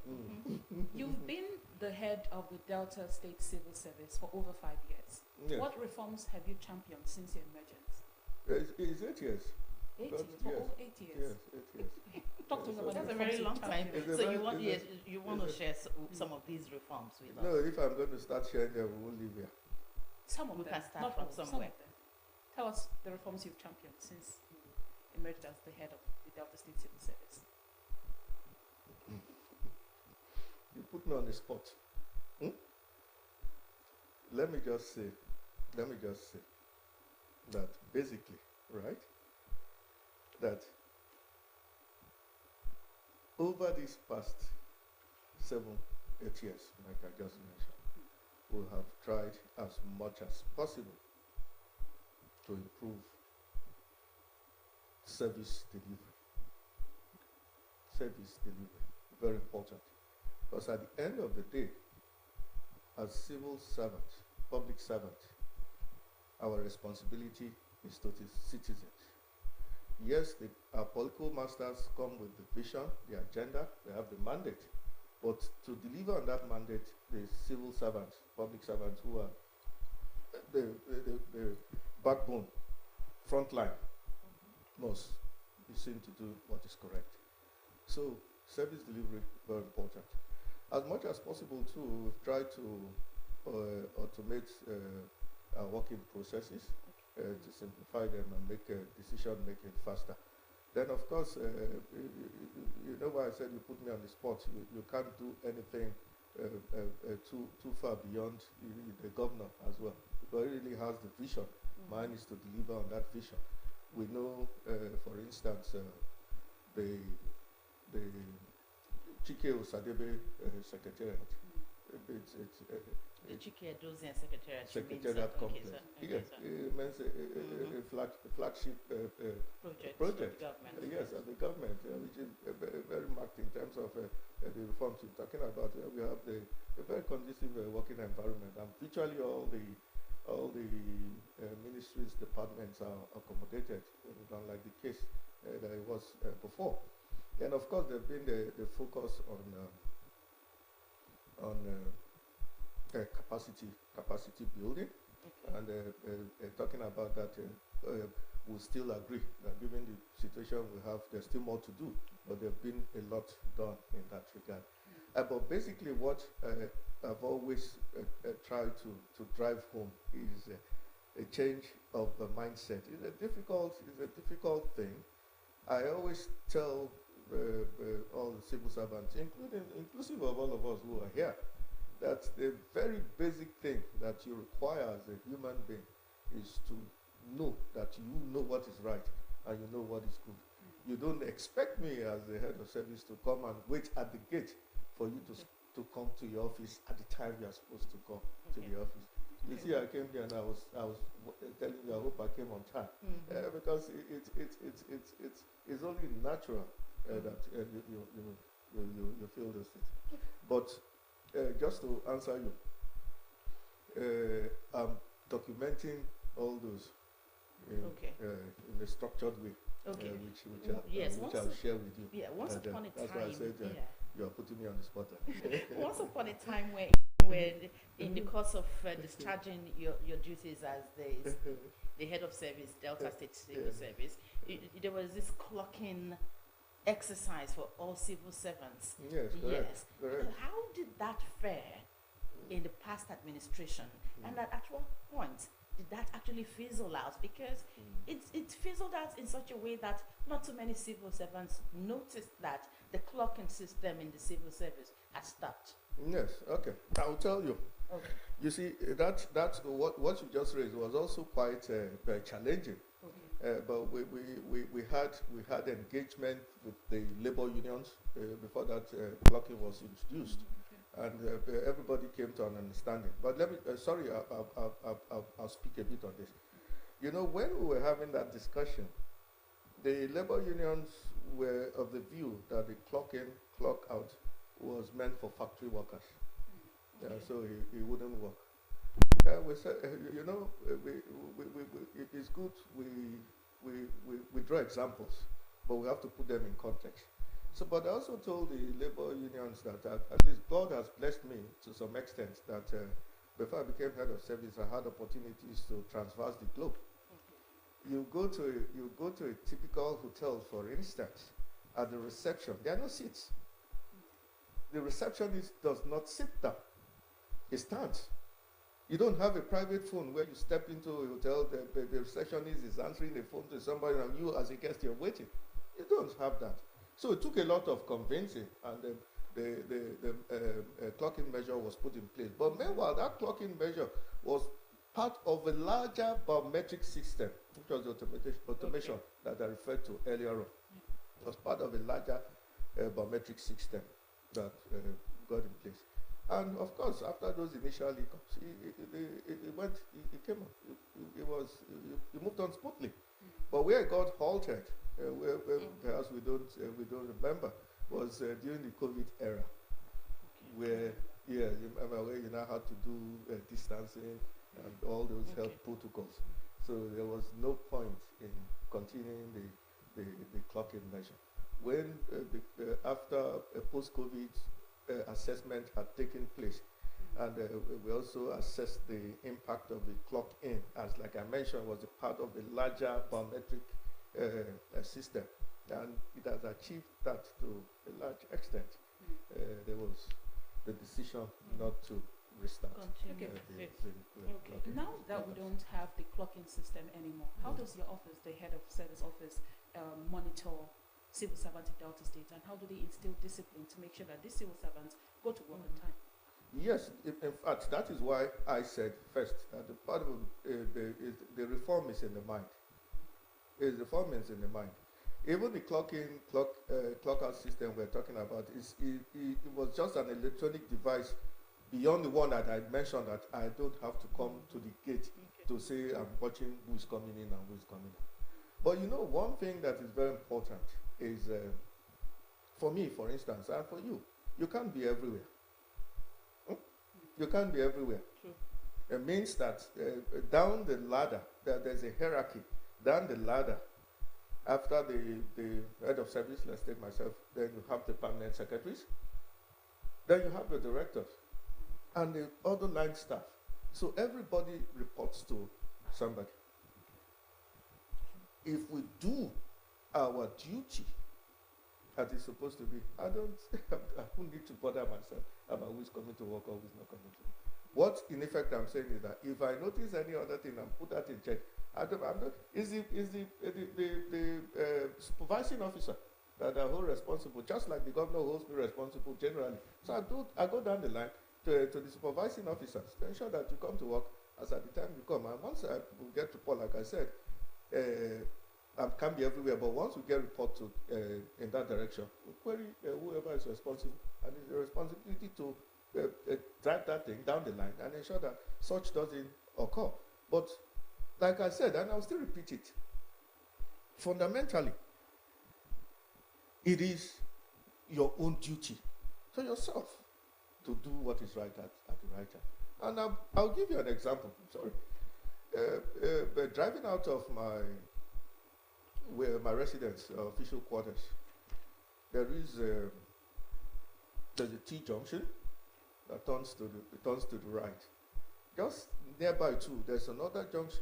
There's a turn to the left that you can turn to go on a one-way to the commissioner's quarters. If I'm going to the commissioner's quarters, there's the temptation that I can just turn and take that one way because it's shorter. Yeah. I won't do that. If my driver wants to, I tell you, say, don't do that. But why he's doing that? He's seen a number of vehicles in front of him who are doing that. Okay. But it's not right. So fundamentally, we have that. Even in these days of we talk about the fuel cost. And of course, it will beat down your cost of fuel for you to take that shorter route. But it's not correct. Mm-hmm. So I take that longer route. And I know my driver will be telling their colleagues, what's wrong with this? So it's a thing of mindset. It's a mindset thing. Okay. Even if the road is clear, nothing will happen. But it's basically not a correct thing to do. And so we must steep it deep down in our minds that sometimes you don't need anybody. Not need anybody to. And I remember too, when I came here, I don't know if I drew that analogy of the traffic light.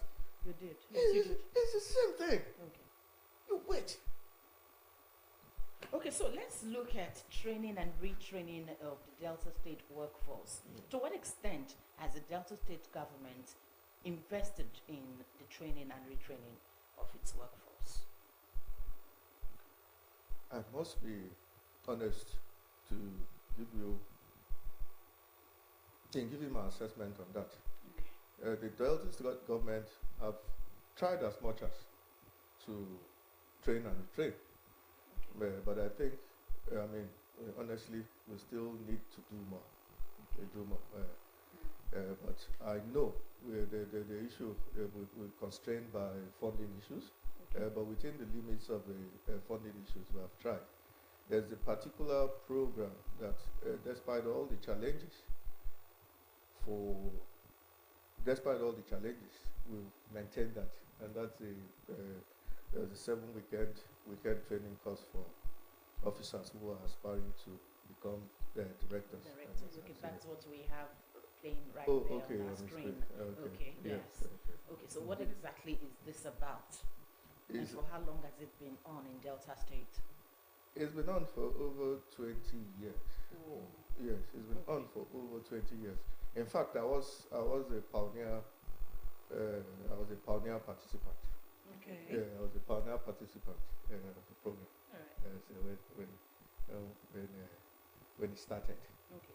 So when I became head of service. There was really a gap. There were some challenges in organizing them, but with the understanding of the immediate past governor, His Excellency Governor Ifeanyi Okowa, CON, and the understanding of our current governor, we have maintained the program and expanded it.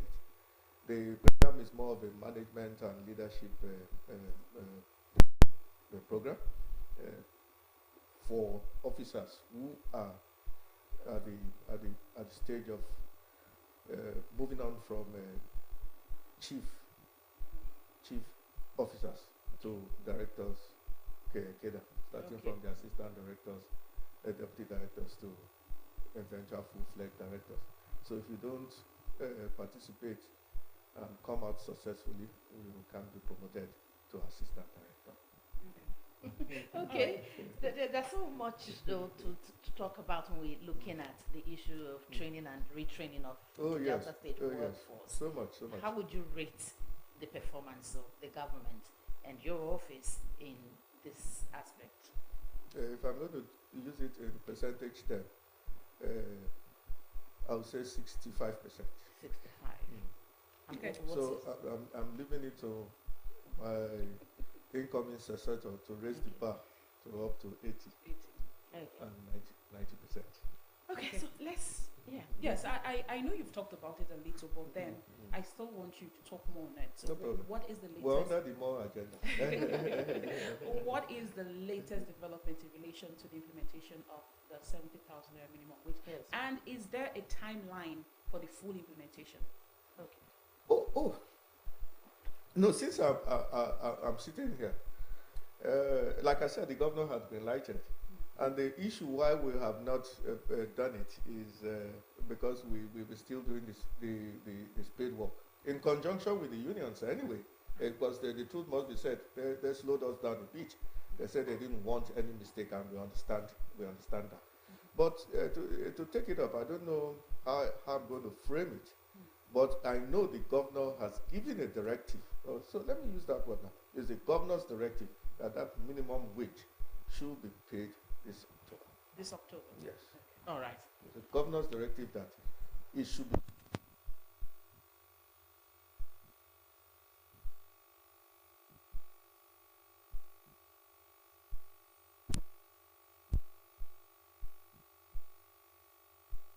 And the contractors in Delta State. Contract.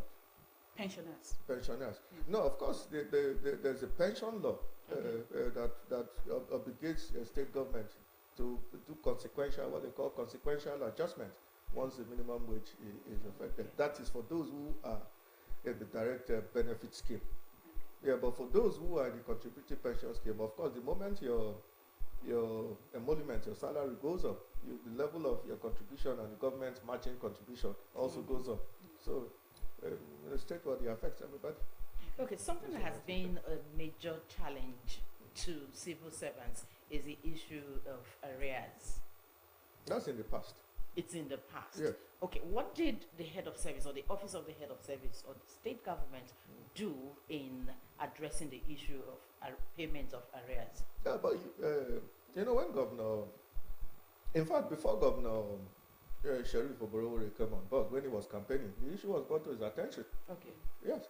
And he promised to tackle it. And one of the very first measures, while he was drawing accolades from a lot of people, was also drawing flanks from a number of people, was to pay over 5-point-something billion as a promotion arrears. But we identified it, and that's part of the things I always keep saying, that we have a duty of self-care to ourselves. Okay. We have a duty of self-care to ourselves. And we also have a duty of loving our neighbors as ourselves. So the issue that even gave rise to the promotion areas, first, it's not even the government. It's from us. Once you get your promotion letter, of course there was a challenge administratively, and that's because we were the operators of the system who were creating those bottlenecks. You want somebody is due for promotion, you want him to go and bring all kinds of things and whatever, even when you know everything is complete, just to delay the process. We who are operators.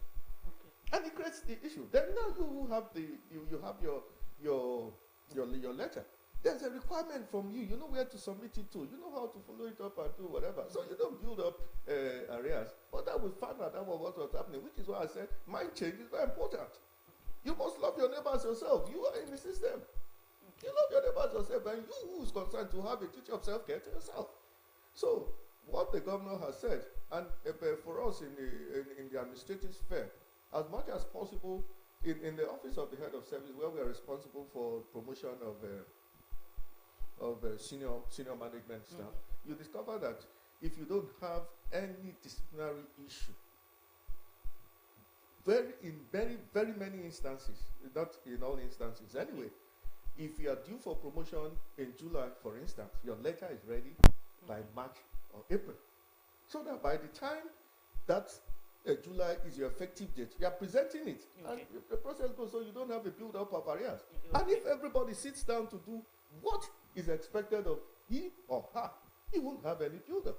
So that's what created the situation that we have. And the governor, and I don't blame him, because it's something that kept panic. And also too, if within the operators, within ourselves, the civil servants too, we created further bottlenecks without understanding the directive of what to do with the payment. You just take the easier way out, and the one that burdens your colleague and say, oh no, government say you should not pay, and they start piling up. And meanwhile, if you are not sure that this is the thing, your duty is to seek a clearance from the higher authority, not to keep it there and say they should not pay, And before you know, there was a build-up. Yes. So we have tried to ensure that those things don't occur again. Of course, we applied sanctions to those who found erring without necessarily putting up in the air. But within the system, everybody knows that if you don't stand on what is correct and this thing builds up, you will be the first to account for what your inaction cost. Okay. Yeah. Now that we've gotten to this point, in wrapping up, what would you have to say to the Delta State workforce? I always say that I'm an incurable optimist. Okay. So no matter the situation that we find ourselves, I'll say the employees, they are the backbone of the government. Without the employees, the government can never deliver on the agenda. So I always advise, be steadfast, do your work as is expected of you, do the right thing. And especially at this critical moment of where we are of our economic realities, the services of the civil servant is very, very crucial. And expect that we uphold ourselves in integrity and professionalism and do what is right at all times, undermining the, permit me to use a language, the dark clouds that may be surrounding us. Okay. And what will be the legacy you want to impact to the civil service in Delta State when you bow out eventually? I just want to use one word that by God's grace, and I'm leaving it to other people to judge, but I think that I would have left a better service than I met it. Okay. The State Head of Service, Mr. Reginald Bayoko, wishing to leave a better civil service for Delta State.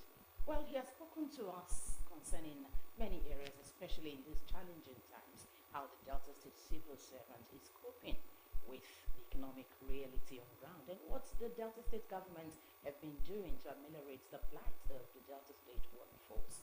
So far, he has addressed issues concerning effective service delivery in a challenging economy, the Delta State civil service in focus. We must thank you very much for coming this morning to address issues that affect the everyday people, especially the civil servants in the state. Thank you. Thank you so much. Thank you very much. And it's my pleasure. And we hope that our next invitation to you will be honored as well. Oh, yes. The way it is now, I'm not even sure I want to leave now. But we must let you go to attend to other duties. Thank you. All right. Beautiful outing with the #1 civil servant in Delta State, Mr. Reginald Bayoko, MNI. And on this note, we'll be wrapping up Morning Ride, Wednesday's edition right here on Delta Television, Asaba, the People's Pride. Remember, as a worker, you must put in your best to justify your earnings, to justify your monthly pay. All right, blessing. Thank you so much for joining us this Wednesday morning on The Ride. It has been energetic and positive this morning. Please do well to stay safe and stay tuned to Delta Television. And a great deal and pleasure to have the State Head of Service, Mr. Reginald Bayoko, MNI, sign off with us on our set this morning. All right, over to you, sir. Just a sign off. Thank you for watching Delta Television. Thank you for joining Morning Ride, Wednesday's edition. All right. Thank you for watching Delta Television. Thank you for joining us on Morning Ride this morning, and I hope it has been a jolly good ride. Beautiful. All right. Tomorrow is another day. Join us bright and early right here on Delta Television, Asaba, the People's Pride. On behalf of board, management, and staff of Delta Broadcasting Service, DBS Asaba, Onome Iyarowe here, signing off. Good morning.